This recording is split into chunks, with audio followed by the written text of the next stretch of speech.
Bien, juste pour revenir un peu aux commentaires de la situation du dossier senior, ça va être le seul propos que je vais avoir pour ce soir.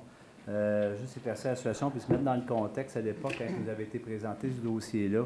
C'était dans ma considération à moi un dossier quand même assez difficile étant donné la contamination des sols puis l'abandon du bâtiment qui avait été pris évidemment par la Ville.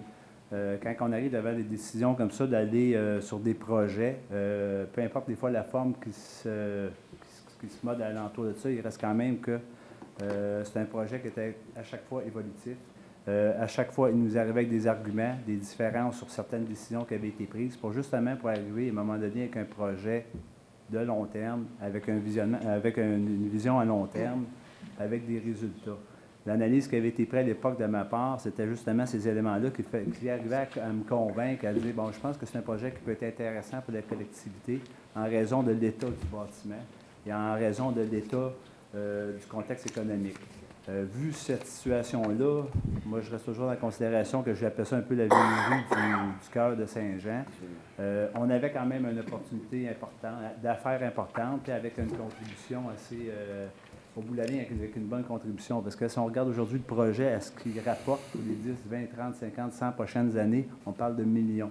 Contrairement au montant qu'on avait possiblement investi, soit en forme de subvention, ou en forme d'entente avec les locataires qui étaient existants sur le moment.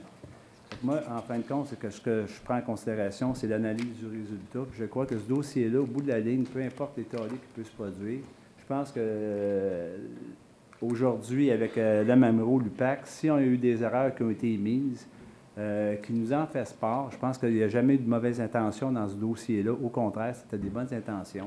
Est-ce qu'il y a des défaillances à la façon que ça s'est fait? Ça peut se produire, parce que c'est quand même des dossiers très complexes à gérer, autant pour l'administration de la Ville à l'époque. Je pense que considération de tous ces éléments-là, je pense qu'avec le temps, va nous dire de la situation, est-ce qu'on va être en tort ou pas? Mais je pense que ça va nous permettre de mieux comprendre si jamais se reproduit un projet semblable, de peut-être de mieux le gérer, puis mieux l'administrer avec les meilleures compétences. À tout ça, évidemment, c'est ça le point que j'avais à dire dans le moment de l'époque que j'étais là, lors des décisions qui ont été prises. Fait que, effectivement, moi, le dossier, je pense que le résultat est quand même assez intéressant. En bout de ligne, à souhaiter, évidemment, qu'il ne trouve pas trop de défaillances de la façon que ça s'est fait. Je pense que la justice est là pour en faire part. Monsieur le maire, c'est ça le commentaire que j'ai. Merci. Bonne soirée.